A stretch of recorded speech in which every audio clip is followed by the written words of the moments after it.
두로 왕이 멸망할 때 그와 함께 물질과 부요함을 숭배했던 왕들의 손실과 붕괴는 사탄 마귀와 함께 이 땅에서 온갖 죄악을 쫓고 하나님을 대적하는 사람들이 마지막 날에 그와 함께 붕괴하게 될 것을 제대로 보여주고 있습니다. 그러나 육신으로서 나약하고 부족한 가운데서도 하나님만을 예배하고 그분 앞에서 겸손했던 다윗 왕을 통해서 예언되시고 또 예언대로 오셔서 모든 것을 이루신 예수 그리스도를 믿고 따르는 자들은 절대로 멸망하지 않습니다.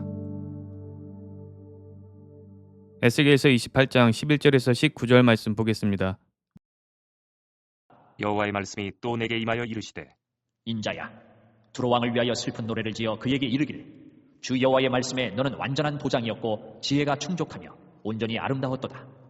내가 옛적에 하나님의 동산 에덴에 있어서 각종 보석 곧 홍보석과 황보석과 금강석과 황옥과 홍만호와 창옥과 청보석과 남보석과 홍옥과 황금으로 단장하였으며 내가 지음을 받던 날에 너를 위하여 소고와 비파가 준비되었도다. 너는 기름 부음을 받고 지키는 그룹이며 내가 너를 세우매 내가 하나님의 성산에 있어서 불타는 돌들 사이에 왕래하였도다. 내가 지음을 받던 날로부터 내 모든 길에 완전하더니 마침내 내게서 불의가 드러났도다. 내 무역이 많으므로 내 가운데에 강포가 가득하여 내가 범죄하였도다. 너 지키는 그룹아, 그러므로 내가 너를 더럽게 여겨 하나님의 산에서 쫓아냈고 불타는 돌들 사이에서 멸하였도다. 내가 아름다움으로 마음이 교만하였으며 내가 영화로움으로 내 지혜를 더럽혔으며 내가 너를 땅에 던져 왕들 앞에 두어 그들의 구경거리가 되게 하였도다. 내가 죄악이 많고 무역이 불의함으로 내 모든 성소를 더럽혔으며 내가 내 가운데에서 불을 내어 너를 사르게 하고 너를 보고 있는 모든 자 앞에서 너를 땅 위에 재가 되게 하였도다. 만민 중에 너를 아는 자가 너로 말미암아 다 놀랄 것이며 내가 공포의 대상이 되고 내가 영원히 다시 잊지 못하리로다 하셨다 하라. 에스겔 26장부터 28장까지 말씀은 두로라는 도시국가의 멸망을 선포하는 예언입니다.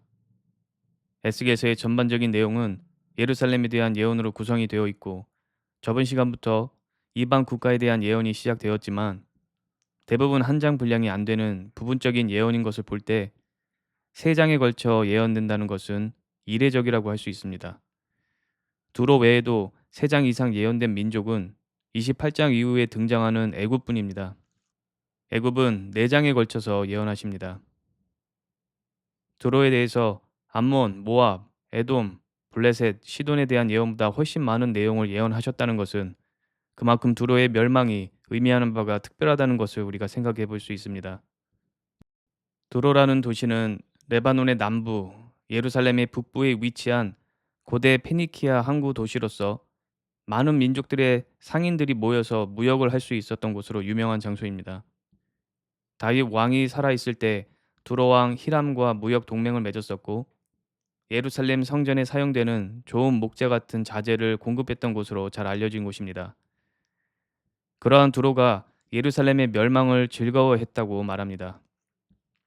저번 시간 암몬, 모압, 에돔, 블레셋이 예루살렘의 멸망을 즐거워하거나 원수를 갚았던 것처럼 두로 또한 예루살렘의 멸망을 즐거워했고 그로 인해 하나님의 심판을 받게 되었습니다. 두로가 예루살렘의 멸망을 즐거워했던 가장 큰 이유는 탐욕과 교만 때문이었습니다. 예루살렘과 두로는 고대 메소포타미아와 애굽이라는 이 거대 국가들 사이에 위치했기 때문에 무역 노선과 중심지 역할을 했던 곳입니다. 두로는 해상 노선, 예루살렘은 육상 노선을 담당했는데 예루살렘이 멸망하게 되면서 두로가 육상 노선까지 관리할 수 있다는 그 계산 때문에 예루살렘의 멸망을 즐거워했던 것입니다. 하나님의 엄중하고 철저한 심판 앞에서 두려움과 겸허한 태도를 가져야 할 존재가 한낱 경제적인 이익을 얻을 만한 기회나 엿보면서 예루살렘의 멸망을 즐거워하는 죄악을 심판하시는 것입니다. 겉으로는 화려하고 아름다웠던 두로는 사실 하찮은 탐욕으로 가득한 도시였습니다.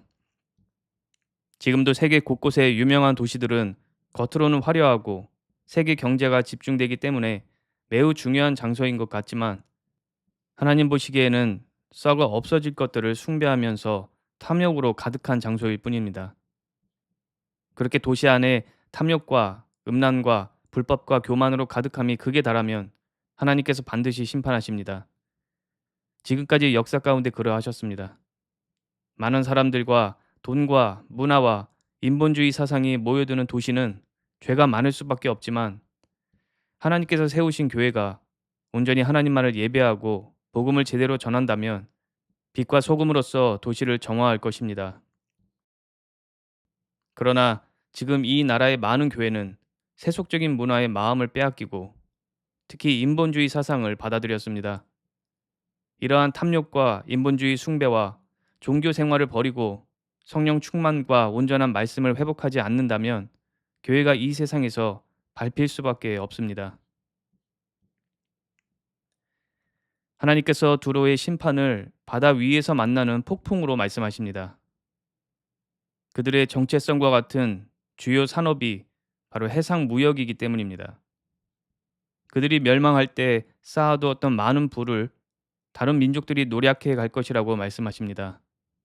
우상 숭배했던 그 재물이 허무하게 노략당하는 것을 보게 하시는 것입니다. 오늘날 수많은 사람들은 재물에 대한 우상 숭배에서 자유롭지 못합니다. 그러나 아무리 재물을 많이 쌓아 두어도 하나님께서 흩어버리시면 소용이 없습니다. 은행과 부동산과 투자처에 안전하게 보관할 수 있다고 생각을 하지만 상상하지도 못했던 방법으로 잃어버릴 수 있는 것이 바로 재물입니다. 우리는 재물을 의지할 것이 아니라 하나님만을 의지해야 합니다. 당장 오늘 가진 재물을 다 내려놓으라고 말씀하셔도 순종할 수 있을 만큼 하나님을 신뢰하고 재물에 대해서 자유한지 스스로를 점검해야 합니다. 에스겔 27장 3절에 보면 두로는 스스로 온전히 아름답다고 말합니다. 여기서 아름다움은 용모를 말하는 것이 아니라 무역과 경제 활동으로 만들어진 그 부요함, 호화로움을 말하는 것으로 볼 수 있습니다. 27장 5절부터 기록을 보면 그들의 해상 무역을 상징하는 상선을 묘사하는데 잣나무와 백향목과 상수리 나무로 만들고 황량목과 상아로 꾸미고 애굽에 수놓은 가는 배로 돛을 만들었다고 말하면서 화려하게 만들어진 상선에 대한 그들의 자부심과 자랑을 보게 합니다. 화려한 배는 그들의 무역과 경제 활동이 얼마나 화려했는지도 말해줍니다. 27장 8절과 10절에서 시돈과 아르와 주민들이 사공이 되었다고 말해주고 바사와 룻과 붓이 군사를 지원했다고 말합니다. 얼마나 전문적이고 체계적인 해상 무역을 했는지 알 수 있습니다. 두로를 중심으로 이루어진 무역의 규모는 대단했을 것입니다. 12절부터 나오는 무역에 참여했던 민족들과 그들이 거래했던 품목을 통해서 가늠할 수가 있습니다. 20개가 넘는 민족이 온갖 값비싼 물건을 사고 팔았습니다. 무역 참여 민족이 매우 광범위했고 그래서 품목의 범위도 넓었습니다. 그 당시 두로를 마치 싱가폴, 두바이, 뉴욕과 같은 도시에 비교합니다. 많은 무역 참여국과 자금과 물품과 투자와 군사를 동원한 보안까지 갖춘 곳이었기 때문입니다. 27장 27절 말씀에서는 모든 재물과 물건과 상인과 용사와 모든 사람들이 배와 함께 바다 한가운데 빠질 것이라고 하십니다. 두로의 멸망으로 인해서 무역에 관련된 모든 것이 다 함께 무너지는 것을 보게 하십니다. 관련된 모든 것 중에는 무역에 참여하는 민족들의 그 경제적인 붕괴와 손실도 포함됩니다. 마치 오늘날 전 세계 경제가 서로 연결되어 있는 상태에서 경제망의 가장 중요한 역할을 하는 국가가 한 번에 무너질 때 세계 금융 위기가 오는 것과 같습니다. 연쇄적인 경제 붕괴와 손실과 경기 침체로 이어지는 그림입니다. 두로를 중심으로 가동되었던 해상 무역을 대체할 만한 방법이 없었기 때문입니다. 해상 무역이 멸망했을 때 육상 무역으로 대체할 수 있어야 했지만 육상 무역을 맡았던 예루살렘은 두로보다도 더 먼저 멸망했기 때문입니다. 그렇게 두로가 멸망하리라고는 상상도 해보지 못했던 무역 참여 민족들은 이미 버려놓았던 사업과 거래와 계획이 무너지고 상호 의존하던 경제가 붕괴되면서 큰 어려움을 겪게 된 것입니다. 27장 30절부터 36절까지 두로의 멸망을 보고 슬퍼 통곡하는 사람들에 대해 말씀하시는데 33절을 보면 두로가 물품을 바다로 실어내어서 여러 백성이 풍족하게 되었고 세상 왕들을 풍부하게 하였다고 말합니다. 그러나 34절에 두로가 파선했을 때 무역품과 승객이 다 빠졌고 35절에 왕들이 심히 두려워하여 얼굴에 근심이 가득하다고 말합니다. 두로의 멸망으로 마주할 그 손실과 어려움을 알았기 때문입니다. 26장, 27장에서는 두로라는 도시 국가에 대한 예언이었다면 28장에서는 두로 왕에 대한 심판을 말씀하십니다. 두로 왕은 스스로 바다 가운데 앉아 있는 하나님이라고 생각을 했습니다. 그는 자신이 다니엘보다 지혜로워서 은밀한 것을 모두 깨달았다고 말하고 자신의 지혜와 총명으로 재물을 얻으면서 그 마음이 교만해졌습니다. 하나님께서는 그가 하나님인 척 했으나 사람밖에 안 된다는 것을 알도록 하시기 위해서 여러 나라의 강포한 자들이 와서 그를 치게 하시고 그가 자랑하던 지혜와 아름다운 것이 더럽혀진다고 말씀하십니다. 그러고 나서 11절부터 두로 왕을 위한 슬픈 노래를 지어 부르게 하십니다. 오늘 본문 말씀입니다. 그는 완전한 도장이었고 지혜가 충족하며 온전히 아름다웠습니다. 그가 옛적에 하나님의 동산 에덴에 있어서 각종 보석으로 단장을 했고 그가 지음 받았던 날에 그를 위하여 소고와 비파가 준비되었습니다. 그는 기름 부음을 받고 지키는 그룹이었고 하나님의 성산에서 불타는 돌들 사이를 왕래하였습니다. 그가 지음을 받던 날로부터 모든 길에 완전했으나 마침내 그에게서 불의가 드러났습니다. 또한 모욕이 많아서 범죄하였다고 말합니다. 그런 그를 더럽게 여겨서 하나님의 산에서 쫓아냈고 불타는 돌들 사이에서 멸하였습니다. 그가 아름다움으로 마음이 교만하였고 영화로움으로 지혜를 더럽혔고 죄악이 많고 무역이 불의함으로 모든 성소를 더럽혔기 때문에 불로 사르고 재가 되게 하였습니다.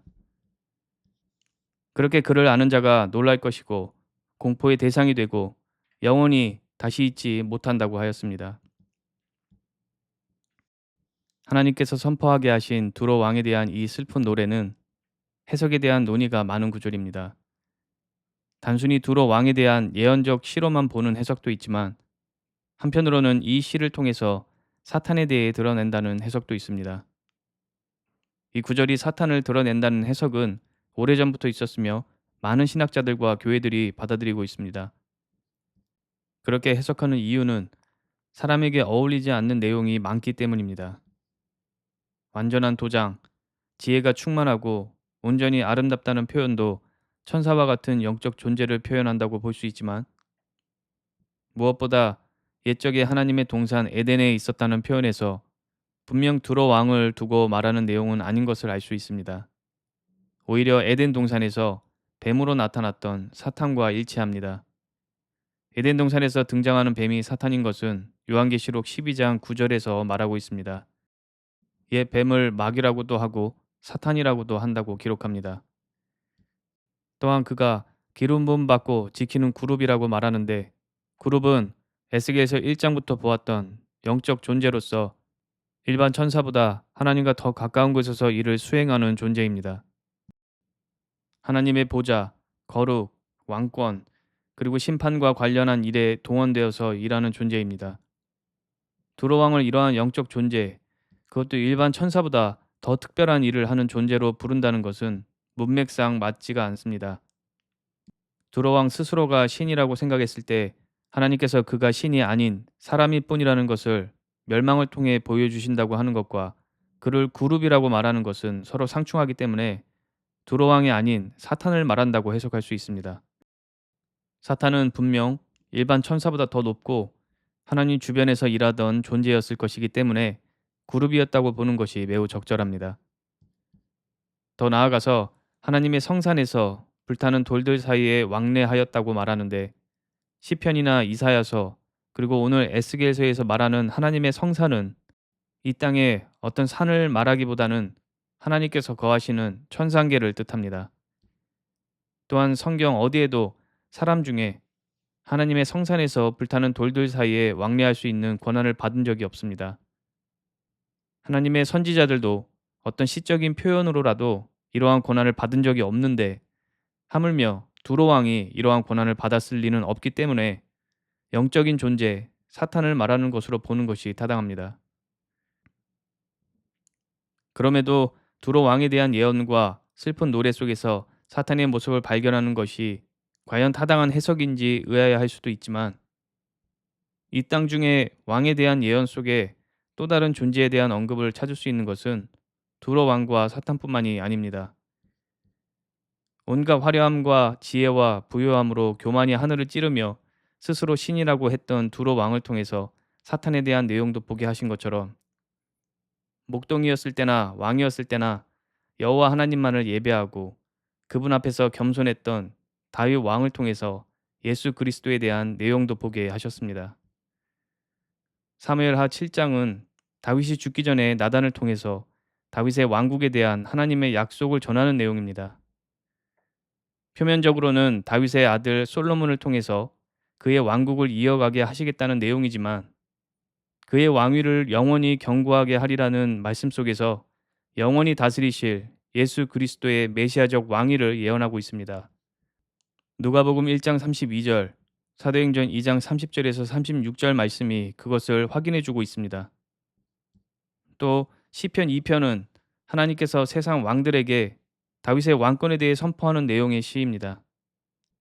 7절에서는 내가 여호와의 명령을 전하노라, 여호와께서 내게 이르시되 너는 내 아들이라, 오늘 내가 너를 낳았도다 라고 말씀하시는데, 표면적으로는 하나님께서 선택하신 다윗 왕에 대한 말씀이지만 더 깊은 의미는 하나님의 아들이시고 만물의 왕 되신 예수 그리스도에 대한 말씀입니다.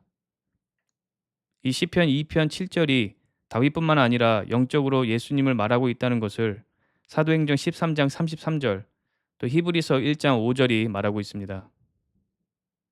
시편 2편 9절에서 내가 철장으로 그들을 깨뜨리며 질그릇같이 부수리라 라는 말씀 또한 표면적으로 다윗에 대한 말씀이지만 영적으로 예수님께서 하실 일에 대해 예언하는 것입니다. 이 말씀이 예수님에 대한 것이라는 진리를 요한계시록 2장 27절, 12장 5절, 19장 15절에서 말하고 있습니다.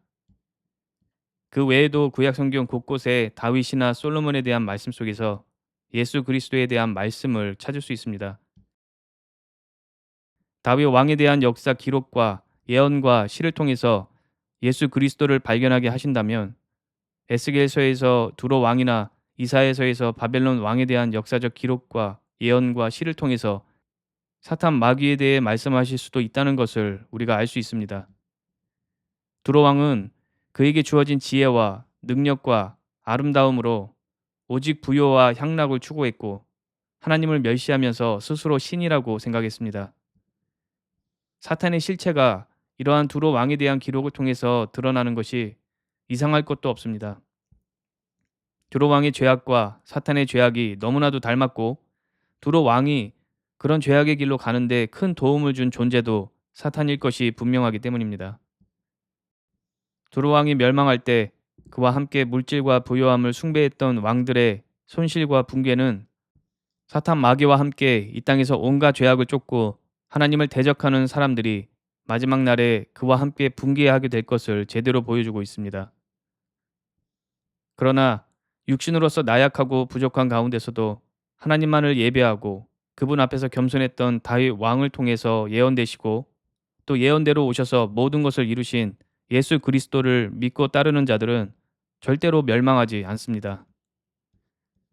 사탄은 심판받고 지옥에 갇히게 될 악한 존재일 뿐이지만, 예수님께서는 우리를 위해 제물이 되시고 부활하시고 다시 오셔서 만물을 다스리실 왕이시기 때문입니다.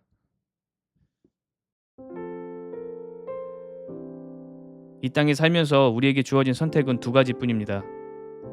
두로 왕같이 사탄의 편에 서서 교만과 탐욕으로 가득한 인생을 살다가 사탄과 함께 멸망하거나, 다윗 왕과 같이 하나님 편에 서서 약속된 메시아이자 만물의 왕이신 예수 그리스도를 믿고 그분과 동행하는 삶을 살다가 마지막 날에 천국에 들어가서 영원히 사는 것입니다. 우리는 성도로서 사탄이 왕노릇하는 이 세속적인 영역에서 두로 왕과 같은 인생을 추구하는 삶을 쫓을 것이 아니라 만물의 왕 되시고 심판자 되시는 예수 그리스도만을 예배하고 순종하고 따르는 삶을 살아야 합니다. 그리스도 안에 생명과 축복과 은혜와 능력이 있기 때문입니다. 기도하시겠습니다. 하나님 아버지, 악한 세상은 화려함과 부요함을 추구하고 그곳에 생명과 기쁨이 있다고 말하지만 결국은 사탄의 길이고 사망의 길이라는 것을 말씀을 통해서 다시 한번 묵상합니다. 오직 생명 되시고 기쁨 되시고 소망 되신 예수 그리스도 안에 거하며 예배하고 말씀을 묵상하고 기도하면서 세상의 빛과 소금이 되는 성도들 될 수 있도록 인도하여 주시옵소서. 예수님의 이름으로 기도했습니다. 아멘.